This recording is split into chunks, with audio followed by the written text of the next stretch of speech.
going to be a really weird video topic, but it's been bothering me for the past couple of weeks or so. Why the gods decided to shape their Gnoses like this? Why are they shaped like a chess piece? And even more so, what even are the Gnoses? So today, Happy May, and let's talk about these fascinating artifacts that allegedly hold the divine power of the sky as above. Disclaimer: this video is actually going to be a series of rapid-fire questions that are related to the Gnosis shape, and honestly, I'm not really here to give you a concrete answer, but just a series of foods for thoughts. And by foods, I mean a whole buffet. This is just a more relaxed video to start off the month, so hope you all enjoy. Before we say anything lore-related, we need to just say that Hoyo wanted to have these cool, ancient relics that look like real-life chess pieces because chess in media tends to have this air of sophisticated strategy playing, even though, let's face it, most players would probably accidentally blunder their queen trying to defend a horse. That's me, on a good Monday. Anyway, let's not deny that meta-narrative and possibly the actual reason that they're shaped like a chess piece, because Hoyo thinks they look cool. Okay, anyway, let's start with the theories on why the Gnoses are shaped that way in lore. The shape of the Gnosis has been referred to by multiple characters in the world of Genshin as chess pieces, something that Miko, for example, refers to in the past. But it seems that some important people in society have knowledge of what the Gnoses are. For example, the Traveler actually tells Beidou about the Gnosis, telling Beidou that they're bad luck and that wherever they go, the Gnosis of the god that they're going to always gets taken. How much Beidou actually knows about the Gnosis, though, is unknown, since she was pretty nonchalant about it. The game Chess in Universe is also canon in Genshin, as both Piero and Diluc play it. So that brings us to the next question, a question that I've actually opened before. What came first in the world of Genshin? The human game chess or the shape of the Gnosis? On one hand, we have to answer if the gods created the shape of the Gnosis after humanity already created the game chess. Like, did the gods see the shape and the meaning that humans put behind the queen, king, rook, bishop, horse, and pawn, then think to create the 7 Gnoses based on that game? For example, how the wind element animal was free-flowing like the human's chess piece of the queen. Or, on the other hand, did humanity create the game chess simply based on the shape of the Gnosis and the statues of the 7? Did they see Barbados and his ideal for freedom and was like, yeah, he can go to any direction because he's free as the wind? Why they called the piece queen in this theoretical answer is unknown though, but your guess is as good as mine. It also doesn't help that Piero does use the Gnosis as substitutes for the game chess. There's no real answer to this, especially since there also exist other cultural variations of the game, like Shogi and Ningguang's iteration of it. So now we move on to the question of what's up with the shape assignment. As far as we know, Venti's piece resembles a queen, Zhongli's resembles a rook, and A's piece resembles a bishop. We're currently missing the shapes of 4 other Gnoses, and Tsaritsa, to our knowledge, has 5 of them: Electro, Animo, Geo, Dendro, and her own. Now the question is, what are the possible literary connections to the shape of the Gnosis and the Archons they were given to? So far, we can only truly guess the connection with 3 original Archons: Venti, Zhongli, and Makoto. We don't know what the shape of the Dendro Gnosis is, but if it's not another bishop to indicate wisdom, I'll eat my hand. Anyway, moving on. Venti's role of being a piece that resembles the queen is reminiscent of the fact that the queen can move in any direction linearly, thus representing his freedom. A queen is also worth the most on the board, second only to the king, a potential sign that Venti is one of the linchpins in the entire lore, considering that he's had a direct connection to one of the 4 primordial shades, and he seems to be hiding a lot more than he leads on. Zhongli as a rook fares well with his theme of sturdiness and groundedness, resolute as an immovable tower. The Geo Archon's Gnosis being a literal construct is too good of a reference to pass. Furthermore, Makoto's Gnosis being a bishop could be an allegory to her and A having 2 diametrically opposing sides to existence. One is transience, the temporary moment as permanent as a lightning strike, and the other is eternity, the extended and inconceivable existence of longevity. But that's just a speculation on my end, I just thought it was pretty cool. Now this actually brings us to more questions than answers. Is there a pattern to the Gnosis assignment? And if so, what is it? Some people speculated that it was just like a chessboard, where there are 8 pieces and 1 reserved for representing Celestia. That means that there are 2 rooks, 2 knights, and 2 bishops. In my opinion, I think the 8 pieces, 1 representing Celestia, is the easiest pattern to abide by, and the most logical. The king piece is the heavenly principles, the linchpin of the entire game of Devot, yet is pretty inactive. The king's nature of only moving one square a turn could be a reference to how unreceptive they are to change or progress, as they remain a constant in Tevat's laws, or how they're currently dormant in the world despite their esteemed position. The bishop would be a great fit for Nahida considering its motif of knowledge, sageness, erudition, or even sanctimony. But being one of the bishop pair would be a great parallel to the Greater Lord, someone that will never meet her predecessor and is destined to never cross paths with them ever again. But they're both parts of the same whole, just that Nahida will always be somewhat incomplete with that erased part of her, like how one bishop can only truly ever reach one color of the board. Though, if she was given the knight because of all the carousel allegory in her character's story, I wouldn't mind either, considering Nahida also jumps from place to place with her consciousness hopping and versatility considering her connection to the Irminsul. I was considering if the Cryo Archon would have a knight or a rook. Fossilor could also be a rook because of her ideals of justice, but with her personality and how she likes jumping to the weirdest of mental gymnastics of, oh, the people here have no sins in the eyes of the law or something, she'd be a great candidate for the L piece. As for Maratha, a warhorse would be awesome, but I wouldn't mind her being a bishop either. Bonus points! The pawn being an allegory for the traveler's ability to transform into another element and promote into any piece is very fitting of a creature whose powers are sealed but has the capacity to fight God. Now let's move on to the actual game of chess and the many references that are present in the game. Genshin used a real game as a reference in their Harbinger's story teaser. I learned this from Windflower Leah as being Kasparov versus the AI Deep Blue. If you want a full-fledged analysis of the original game, I highly recommend watching Gotham Chess for this one since he's really entertaining. But fun fact, I actually had to examine this game for a puzzle answering exercise once in my life. The problem is that in the Genshin Impact video, the positions of the king and the queen are swapped versus the original game, which is actually really fascinating because when you examine the board this way, you kind of just stare in confusion in what kind of low elo series of moves occurred that both kings made it to the opposite side of the board. But some people suggested that there are other implications to the piece swapping. One is that Venti's in-universe piece is meant to take the shape of our world's queen, but the role of the king. As in, if the king is captured, it's checkmate. That would also reflect well with Venti's own aspect of freedom as, yes, he is free to move in any direction, but actually, he's very restricted and trapped under the pressure of Celestia, thus can only move one square at a time. Granted, I personally think this is kind of a stretch since that would be Genshin pulling an M. Night Shyamalan plot twist of this piece looks like a queen but is actually a king. Even though we have no reason for it to look like a queen if that's the case. They could have just started with Venti looking like a king and it would make little difference. No, I just think it boils down to the concept of checkmate not being the end. Tsaritsa's goal isn't to checkmate the king and just end the game with the other pieces still intact. If we notice the fact that she's taking all the Gnoses, then that means that her true goal is to capture all the pieces and clear out the entire board. Remember, there are hints that Fatui's true goal is to burn away the world in hopes of establishing a new one. That could easily just mean that regardless if the king is captured, it doesn't matter as long as there are other pieces standing. Now, since Genshin used a direct Russian game as reference, I wonder if they're going to do anything else deeper with real-life inspirations about chess, since Sezhnaya being an allegory for Russia could be a very strong reference to the fact that Russians have a great history of prominent chess players. Garry Kasparov, Anatoly Karpov, Vladimir Kramnik. I wonder if Genshin's going to use more references and games from Russian grandmasters as Easter eggs in the future. That'd be cool. But I also want to focus on the chess part of the chess theory in Genshin, and I want to focus on the strategic role of the pieces as a potential reference to the Archons. I made a joke recently on Twitter that what if the Hydrognosis was a pawn so that Hoyo can make a reference to the French move en passant? If you've never played chess, en passant is basically when an enemy moves their pawn 2 spaces but ends next to an enemy pawn. The enemy pawn can then diagonally capture that pawn.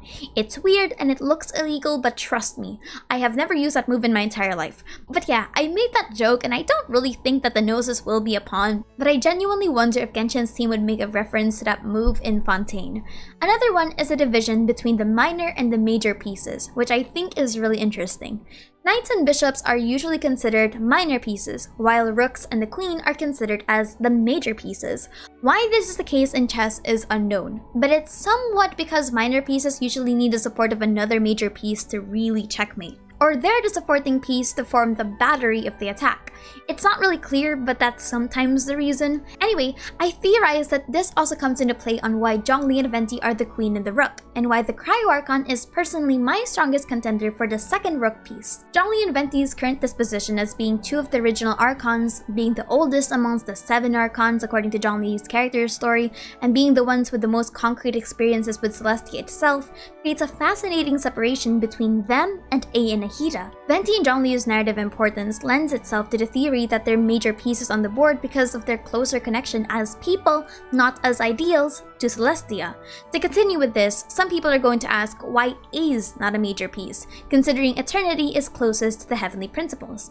And to that I theorize that maybe it had something to do with the Gnosis originally being Makoto's, not A's. Not to mention that A doesn't really have the strongest connection with Celestia in her runtime as the Kagemusha, relinquishing the Gnosis pretty early on her career as an Archon too. So while Eternity is the closest to the heavenly principles, I'm kind of reluctant to say that A is a major piece in the entire grand scheme of things, just because that 1, she wasn't part of the original 7, and 2 is that her lore doesn't really have that big of a connection with Celestia, especially since she was so quick to distance herself from almost everything after the Cataclysm. Another small happy coincidence about Venti and Zhongli being queen and rook is that they're able to do something called a ladder mate. If you've ever played chess, I'm sure you've seen this kind of checkmate where the king is pushed all the way to the other side either vertically or horizontally by 2 pieces.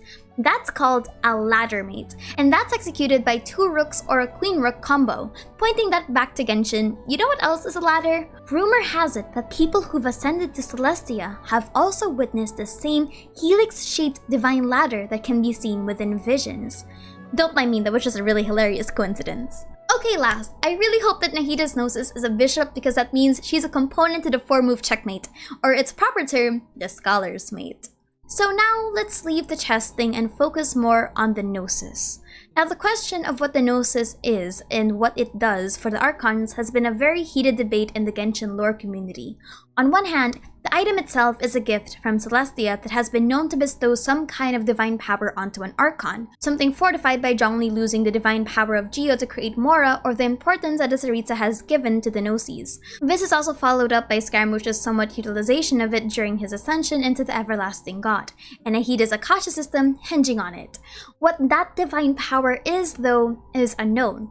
On the other hand, if it was such a powerful and important artifact, why in the world was it introduced in such a way that the god who dramatically got robbed and fainted after this theft didn't even make any hint that he wanted it back? That's the paradoxical narrative role of the Gnosis as it stands in current lore.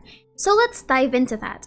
I'm not going to be talking about the mythological background of the Gnosis and Sophia and Gnosticism, but instead keeping my focus on the in-game artifact of the gods.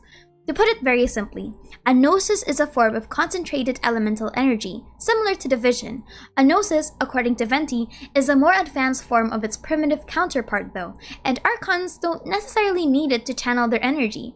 Think of it like an enhancer instead of a source, since the Archons already have an innate control over their respective elements. Though A has thought that she could repurpose her Gnosis into a power supply prior to her giving it to Yaimiko, and we have seen this be operationally proven with Scaramouche's robot, using the bishop as a core component for his power. It's also the god's somewhat direct link to Celestia, as referred to in Zhongli's character story as his divine ability to defend Liyue. Nahida, on the other hand, gives a more comprehensive description of it. The Gnosis, to her, was but a core that gathers a massive elemental power at her discretion. The role of the Gnosis in the Archon War suggests that it was given as a reward for the 7 who reigned supreme during that exchange, but over time, its role muted out as being a glorified artifact of strong elemental enhancement. Before, it was a token given to an Archon of the ruling land. But now, just because the person has the Gnosis, it doesn't mean that they can 1. Resonate with its elemental power, and 2. Become the Archon of the nation, as is with the case of Yaimiko and Scaramouche. Think of Lesser Lord Kusanali for example. When she possessed 2 Gnosis, it wasn't like she was able to use Electro when she had it. She used it to enhance her own Dendro powers to unlock the realm of consciousness. So it's definitely unknown if possessing the Gnosis and attuning to it would grant you the power of the element it represents. We can't really use Scaramouche because he's technically a creation specifically made for the purpose of storing it. KEJUDADAR further comments that for all of Nahida's intelligence, there's no way for her to use the Gnosis in battle, which is exactly why despite Nahida having 2 of the Gnosis, Nahida never threatened him with violence because she'd still be no match. But the creepier fact about the Gnosis is that not even the Archons really know what that thing is. Nahida admits that she doesn't know the full capacities of the Gnosis, stating that she barely knows more about the Gnosis than the truth of the world. She also doesn't understand why the Tsaritsa would gather them all, and even thinks if being an elemental mass really is all that the Gnosis is. A tried tampering with the Gnosis before, but realized that her techniques did nothing to temper the thing. Its true connections to Celestia are also unknown, as Nahida bets that destroying one could attract the attention of the Heavenly Principles. The thing is, we don't even know what the Heavenly Principles are doing with the Gnosis, considering that they're supposed to be artifacts that resonate with Celestia. Are they tracking devices? Communication devices? What are the rules set in stone here? Is it possible to destroy a Gnosis since Nahida was bluffing? Is it like the vision rules where destroying a Gnosis normally is impossible? The Gnosis mysteries continue to revolve to this day. Now for the last question. Why is the Tsaritsa collecting them? What I find absolutely fascinating about the Tsaritsa's plan with the Gnosis is that the other Archons don't really seem bothered by losing theirs. Yes, while Zhongli had a fair trade and actually conversed with the Tsaritsa prior to his giving, the others seemed like unfortunate circumstances. Venti had a whole dramatic diss track, A didn't even know her Gnosis was gone until I'm sure Yamiko notified her a little too late, and Nahida bartered both away. So going back to Nahida's question, what purpose could the Gnosis really have if all that it is a massive elemental energy? Well, there's something fundamentally wrong with Nahida's question on the surface. Why wouldn't a god who is known to have a notorious group of questionable diplomats want something that is able to unlock and enhance divine elemental power? That in and of itself should be a more than enough reason. But digging deeper, can the Tsaritsa even use that power for herself? It's not like she just suddenly becomes the ruler of all elements, since, again, attuning to another god's Gnosis seems to have its own complications, even if the person that has it is immensely powerful. But it's not impossible to create something else that can harness all of those elements. So I have several possible theories. One is that what if she's combining them into a super weapon that is designed specifically to harness their powers? A very basic answer, yes, but does quite work well. If the Tsaritsa's goal is to burn the old world away, then you'd best believe a super weapon wouldn't be that difficult of a guess. The second one is what if she wants to summon something by accumulating that much concentrated energy? Maybe she's trying to awaken the Heavenly Principles to try and destroy them, since one god having all of the Gnosis could attract their attention to restore balance. The Archons currently don't know what happened to the Heavenly Principles, just that they're dormant. Some Reddit users speculated an alternative though, that the collection of the Gnosis is meant to resummon the 7 sovereigns, but there's not enough proof between their connections. The third one is Ascension. What if the Tsaritsa has found a way to ascend to Celestia and become a creature amongst the upper ranks of the gods? That would be a great way to establish the more logistical side of the Fatui's mission, the abolishment of the foundational principles. It would be horribly irresponsible of the story to just make the Tsaritsa out to kill everything without having a goal of reformation, since what's the point of ruling over a dead world? And if the Tsaritsa was truly as humble of a soul prior to the cataclysm as a lot of people are saying, then one reason she'd be so affected was because of how Celestia dealt with Conrail's people. Mass destruction with little regard for innocence. The Tsaritsa's ultimate goal as a character would be laughable if she became the one thing she swore to destroy. Though I genuinely doubt that the Tsaritsa's goal is just mass genocide, since she did have a contract with Zhongli, and Venti's actions regarding his Gnosis were suspicious at best. At the very least, I doubt Zhongli would be selfish enough to allow that kind of contract just from basic common sense. So to wrap this video up, the question why are the Gnosis shaped like chess pieces is such a more loaded question than I first thought. It could be because each piece represents an aspect of the Archon, maybe because they're all meant to be a part of Celestia's game, or it's just a stylistic choice from Hoyo. The purpose of this video isn't just to give an answer, but to give more questions, and that's the beauty of speculation and theories. We never know if we're right or wrong until the lore outright says so. But anyway, my name is Aster, and before I end this video, I'm currently revamping my Patreon and Ko-fi pages. So if you want to commission me for graphics, or if you really like the content and want to see more, I would sincerely appreciate it. And if you want to just chat and relax, feel free to join my Discord server, link below. Anyway, that's it. My name is Aster, and thank you for chilling with me.